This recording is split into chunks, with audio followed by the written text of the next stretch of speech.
निवेश का, इन्वेस्टमेंट का तरीका बदलता हुआ नजर आ रहा है। दरअसल आरबीआई के आंकड़ों की माने तो शेयर बाजार में तेजी आने के बाद लोगों ने अपना जो इन्वेस्टमेंट का तरीका है वो बदल दिया है। अब लोग बैंक एफडी, इंश्योरेंस और स्मॉल सेविंग स्कीम्स में कम पैसा रख रहे हैं और इक्विटी और म्यूचुअल फंड्स में ज़्यादा पैसा लगा रहे हैं। आरबीआई डेटा के मुताबिक FY25 में बैंक डिपॉजिट करीब करीब 9% तक घट गई हैं।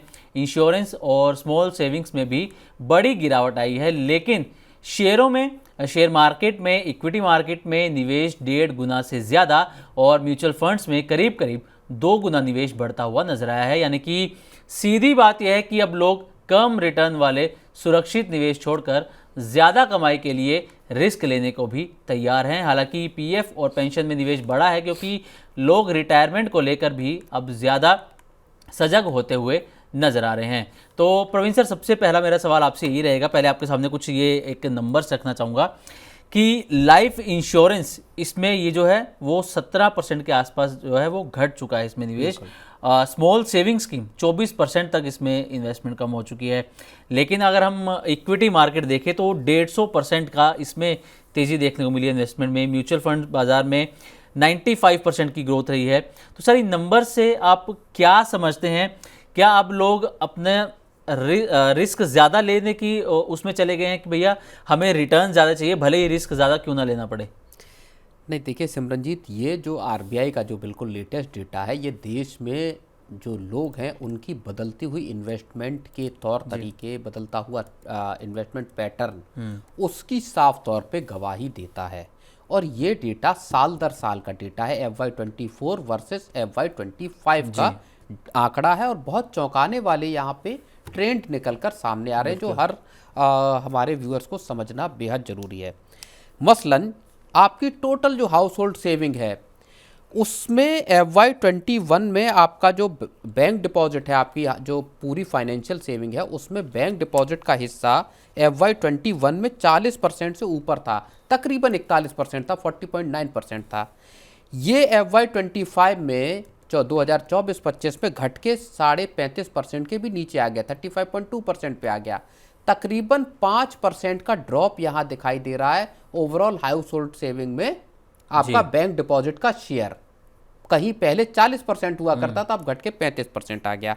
और वो असर आपको दिखाई दे रहा है टोटल डिपॉजिट्स में, जहाँ पे कि FY24 के उसमें देखेंगे अगर हम परिप्रेक्ष्य में तो 2025 को अगर आप देखेंगे तो 9% घटा है आपका बैंक डिपॉजिट और 12.5 लाख करोड़ रुपए पर बैंक डिपॉजिट रह गए हैं।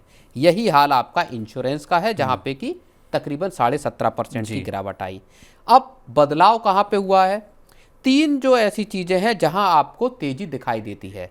सबसे पहले आप देखिए कैश होल्डिंग, 77% कैश होल्डिंग बढ़ी है लोगों के पास जी। यानी लोगों ने अपने पास कैश को स्टोर करना मुनासिब समझा, जरूरी समझा। और दुनिया भर के अगर आप हालात देख लीजिए तो लोगों को की समझदारी आपको समझ में आएगी। माना यह जाता है कि भारत में लोग फाइनेंशियली इतने अवेयर नहीं है, लेकिन दुनिया भर के हालात आप देख लीजिए तो लोगों ने कैश होल्डिंग को अपने पास रोकने को तरजीह दी है कि भैया पैसा बचा के रखो अपने पास। तो एक चीज ये समझ में आती है। दूसरी चीज MF इनफ्लो को देख लीजिए, म्यूचुअल फंड के इनफ्लोज को देख लीजिए, 95% बढ़ा है एक साल में, तकरीबन डबल हो गया है म्यूचुअल फंड का इनफ्लो। यानी लोगों को एक तरीका सुरक्षित ये दिखाई दिया कि भैया म्यूचुअल फंड में पैसा लगाओ, धीरे धीरे ही सही, लेकिन यहाँ पे आपको अच्छे रिटर्न मिलेंगे। तो म्यूचुअल फंड सही है, ये कॉन्सेप्ट लोगों के दिमाग तक पहुंचने में कामयाब रहा है। तीसरी बात आ जाती है फिर स्टॉक्स की। तकरीबन 150% जैसा आपने बताया कि सीधे शेयरों में पैसा लगाने की जो रफ्तार है वो FY24 वर्सेस FY25 में आपकी अच्छी खासी बढ़ी। और FY25 की जब हम बात करते हैं तो 2024-25 की बात करते हैं, जब मार्केट अपने उफान पे थे तो लोगों ने खूब पैसा इसमें डाला। अब अगर आप 25-26 को देखेंगे, वहां आपको फिर यहां थोड़ी चीजें जो है वो गड़बड़ाती हुई नजर आ सकती हैं। इसके बाद आ जाता है आपका स्मॉल सेविंग स्कीम, जहां 24.5% बल्कि तकरीबन 25% की यहां ड्रॉप दिखाई देता है। यानी स्मॉल सेविंग स्कीम्स का भी पैसा आपका गया कहां? स्टॉक मार्केट में गया, म्यूचुअल फंड्स में गया। और कैश होल्डिंग में गया। लेकिन यहाँ एक जो फ़र्क है जो स्मॉल सेविंग स्कीम, उसमें प्रोविडेंट फंड और पेंशन फंड, फिर चाहे वो एनपीएस हो या आपका जो प्रोविडेंट फंड के जरिए आपका ईपीएस में पैसा कटता है, वहाँ पे 10.5% के लगभग की ग्रोथ हुई है।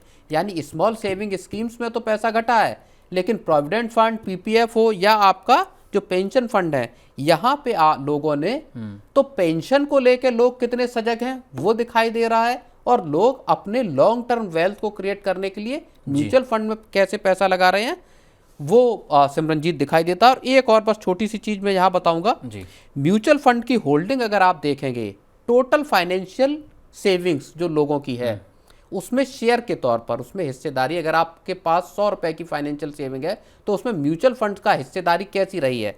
2021 को अगर आप देखते हैं, FY21 को, तो वो 2.1% हिस्सा था। 100 रुपए में केवल 2 रुपए थे जो म्यूचुअल फंड में जा रहे थे। अब वो बढ़ के 13.5 रुपए के आसपास आ गए, 13.1% पे। आप देखिए 4 साल की अवधि में कितना बड़ा जंप यहाँ पे आया है। स्टॉक्स में देखेंगे तो बहुत मिन्स्क्यूल नंबर है, 1.3% पहले था, जो डबल हो गया, 2.1% पे पहुंच गया है। और इसी तरह जो पेंशन फंड्स की और पेंशन को लेके जो इंतजाम है वो 16.5% के आसपास था, जो बढ़ के 22.5% पहुंच गया है। तो लोगों की समझदारी आपको यहाँ दिखाई देगी, जो अपने पेंशन को लेके सजग हैं कि भाई 60 के बाद का इंतजाम कैसे होगा जी, और दूसरी बात लॉन्ग टर्म की वेल्थ कैसे बनेगी उसको लेके लोग सजग हैं। और तीसरी चीज, इन्फ्लेशन से कैसे एडजस्ट किया जाए रिटर्न को।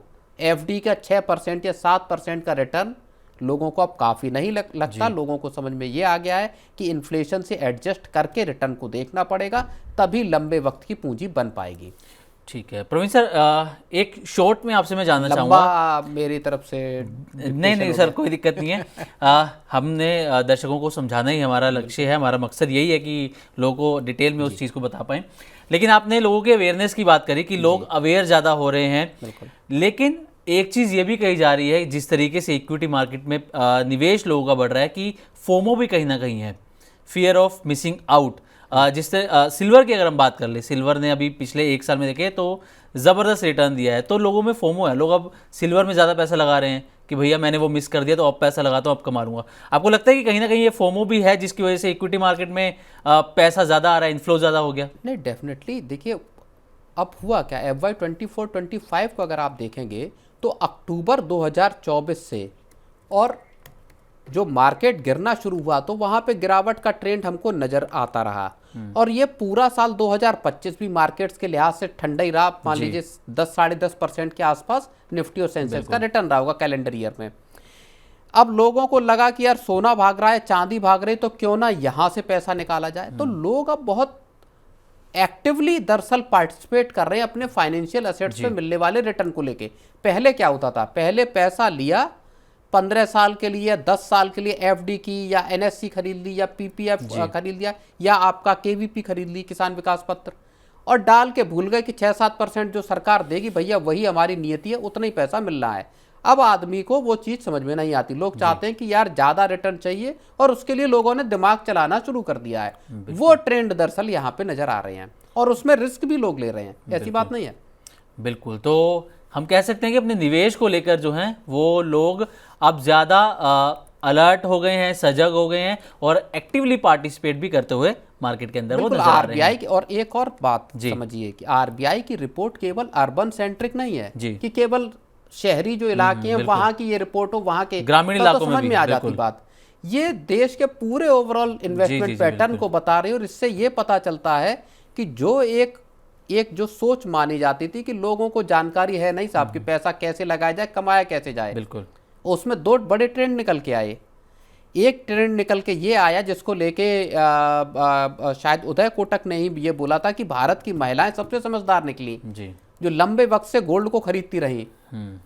और दूसरा ट्रेंड अब निकल के आ रहा है कि साहब भले दुनिया भर में झंझावात बचा रहा हो, लेकिन लोगों ने देखिए, आप देखिए ना उसमें ट्रेंड 2% से बढ़कर 13% म्यूचुअल फंड में पहुंच गया, पेंशन फंड में 16% से 22% पे पहुंच गया। तो लोग बहुत समझदार हैं इस देश के।